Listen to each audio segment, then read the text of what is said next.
Hi, Keegan. How are you? Doing very well. How are you doing? I'm doing great. What have you been doing for this past, 13 years? 13 years. I mean, I Yeah. stopped shaving. Yeah, I see Yeah, that. what else is different? It's been a while, but I'm very happy to see you. Yeah, me too. Thank you. First of all, I want to thank you for taking the time to have this conversation with me. Thanks a No, lot. happy to. Yeah. So, like, we met 13 years ago, and I never thought to talk to you again. And especially for this reason, baseball. Yeah, How, it's amazing. It's amazing, yeah. especially where we met in Nova Scotia, where baseball is not the big thing at all. It's Yeah. where people do hockey, So we, but I'm very glad that we both found our way in this. This is amazing. I know I remember it wasn't very popular, and it's pretty funny. I mean, how did you get involved in baseball?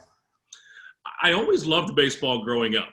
Even living in Canada, I was never much of a hockey guy, which is, I can't say that too loud in Canada, I don't think. I'll get people upset with me, but I always loved baseball. I grew up watching a lot of the Blue Jays, a lot of the Boston Red Sox as well. And writing was also, always a passion of mine. It wasn't until I was in my 20s that I decided to kind of combine the two of those, but I've always enjoyed storytelling. I've always enjoyed baseball, and finally, I've been very happy to find that little overlap where I get to do a bit of both. But it's such a joy to be able to go to the ballpark and call that my office. And now that we're finally in Major League Baseball, back into some stadiums for the first time in a while, I've been covering a lot of baseball from my couch, which is not nearly as fun. But this week I'm here in Buffalo, New York, with the Toronto Blue Jays, and it's so great to be back with fans in the stands and seeing live baseball. And how did you accomplish that? I mean, being the Blue Jays reporter for the majors, I mean, that's pretty amazing. Yeah, it was an interesting path. I studied in my university studies. I studied English and writing, just very general writing. But I do love journalism and reporting. So I did go into journalism following my undergrad degree, and specifically into sports journalism. That's always where I wanted to be. And knowing baseball was my one passion, that is where I wanted to end up. Now, this would have been 2016, I think, right after the Blue Jays had their playoff runs, or 2017. They haven't won since I showed up. I might be bad luck. I think that might be what they're dealing with. But 2017, I suppose, I would have started an internship with MLB.com. After that, for a while, I went out on my own and started a website of my own called Baseball Toronto that I ran for a few years. And then in 2019, a couple of years back, I returned to MLB.com.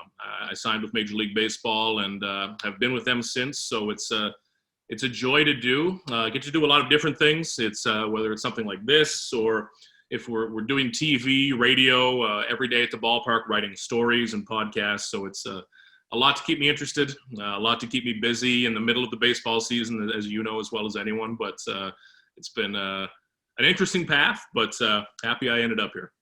Yeah, I mean, I'm glad you're doing that good. You're a rock star now, man. How does it feel talking about COVID? I mean, it has been a couple of difficult years.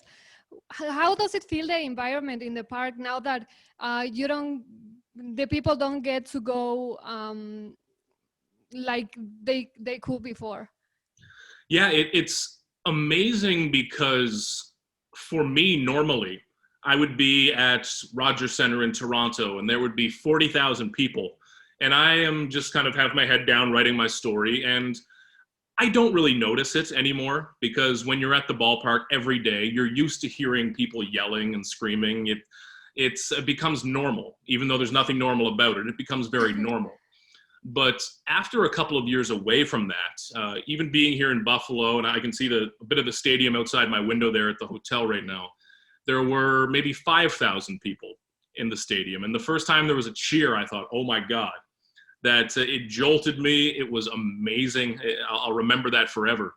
But they're certainly loud. They are happy to be back in the ballpark. So the fans who are there are great. Here, the Blue Jays will be expanding to maybe around the 10,000 range in the next few weeks. Okay. A lot of stadiums are full. A lot of stadiums will be up into that 30 and 40,000, which for me, coming from Toronto in Canada, where everything has been pretty locked down for a while, I've only seen a couple of friends, recently. So for me to see 40,000 people is pretty wild. It's been a long time. I think the last game I had covered in person was September of 2019, up until this week here in Buffalo. So it's been a while, but you can tell people are happy to be back. Yeah, I mean, we actually didn't have baseball in Mexico last year. The Mexican League was canceled. And this year, here in Campeche, where I'm from, where the Piratas are from, they are playing with closed doors. I mean, they have no audience this year, even though they're playing. Which is tough because those are the best baseball fans in the world. When you look at the Mexican League and the winter leagues, when people say, when they talk about like major league stadiums as being the wildest crowd you'll ever see, I say, no. Look at, when you look at, even in the Korean League, the Japan Central League, so many of these professional leagues around the world, the fans are so incredible and so attached to their teams in a way that I don't think people appreciate in Major League Baseball. So that's got to be really quiet in the Mexican League stadiums. Yeah, we are even louder than North Americans. Oh, yeah. Believe me. So, and how do you perceive, talking about Mexican and Latin baseball, what do you think about the quality of the baseball here? I love talking to major league players who I work with every day who go to play winter ball or who spend time in the Mexican League and asking them what's that like compared to college baseball or minor league baseball. And the first thing they say is, oh my God, it is so loud. And the fans and the stadiums and the things that they have never seen before, the horns and the instruments. And I have never heard anyone say a bad thing about coming down to play in the Mexican League, or whether it be Dominican, Puerto Rican, Venezuelan winter leagues. It's always such an incredible experience for this guy. And I wish that more would. 20, 30 years ago, even star players would go down and play in these leagues, which was a great way to show more people the best baseball players, grow the game, but also for these players to continue playing through the off season. And I love any chance I get, especially in the off season when I'm away from the Blue Jays, to catch some of the winter ball leagues, or the odd time that I can catch a Mexican League game. It's such an exciting style of play. And we talk so much about trying to make the game more exciting to watch and trying to fix baseball. That's the answer. Make it fun. Make it loud, make it cool. And that's all I see when I watch any of the Latin leagues. And we see that with so many of the great Latin players in baseball. That's one of the most exciting things now with Guerrero, Acuna, and Tatis at the top of the league. These guys are the star of the show. And it's one thing I want to do. That's on my baseball bucket list, is to get to some Mexican League games. So you'll have to make sure I know which stadium is the loudest to go to. Yeah, you actually can see about the Latins that they have like this little flavor that makes they do like you're moving different, No, there's nothing boring about it. It's what makes it really good. Yeah. And actually, Vladimir Guerrero Jr. is doing great in the team, right? Mm-hmm. He has been amazing. Right now he is playing like an MVP, which is not the case the first couple of years. You see guys like Acuna, like Tatis, like Robles come into the league, and at 20 and 21, they were amazing right away. And that didn't happen for Vladdy, even though he was supposed to be the next big thing in all of baseball. Mm-hmm. And that disappointed a lot of people, because not only was he the top prospect, but he has that name, Vladimir Guerrero, which means a lot, Yes. Especially in Canada, where many fans watched him play for the Montreal Expos. Like, Vladimir Guerrero is a hero in Canada in baseball. And this year, Vladdy lost some weight, which he needed to do. He got in shape and took it very seriously. All credit to him. And he has been amazing. He looks just like he looked in single A and double A as a prospect. And at the start of the season, you had to wonder, well, is this just a hot streak? What's going on? And every night I go to the ballpark and he does something different.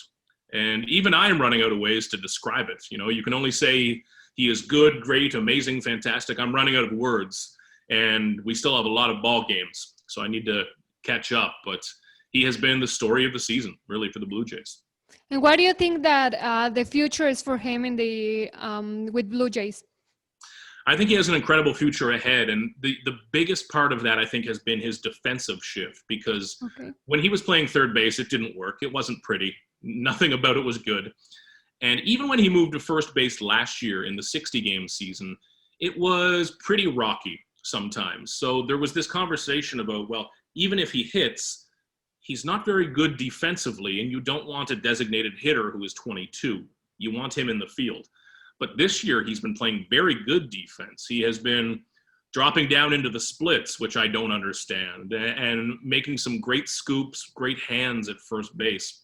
So when you combine all of that with his fitness, you can start to see how he will age better now. Because when Vladdy was bigger, up with his weight up at 270, 280, you look around baseball at a lot of examples of bigger players who don't really play that well into their late 20s and 30s. Their bodies start to break down a little quicker, knees, hips, things like that. But now that he's in such good shape and playing so well all around, the Blue Jays have to start thinking of, man, how do we keep this guy around for good? Because he has been one of the best, maybe the best hitter in all of baseball this year. Well, yeah, he's actually the leader in home runs, right? Yeah, he's the leader in almost everything at this point. Yeah. It's been amazing. That home run race, I think, will be one of the most fun things in baseball this year. That's pretty good. And what about you? What do you have any plans for the near future?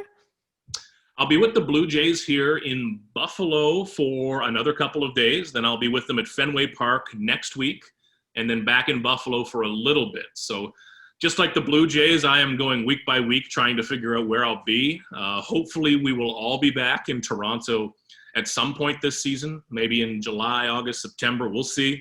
Maybe that doesn't happen until next year. But it's great to be back with the team on the road a little bit now. And ideally, I'm back at the Rogers Center in downtown Toronto, down the street from my apartment soon enough. But I never thought I would be covering Major League Baseball in Buffalo. But it's been a strange year, and this is just another part of it. Well, whenever you want, you can come to Campeche, and maybe we could watch a baseball game here I would love it. And have a beer. What do you think about that? I'd love it. Maybe two. Okay. Thanks a lot for your time. Have a good day. Thank you. See ya.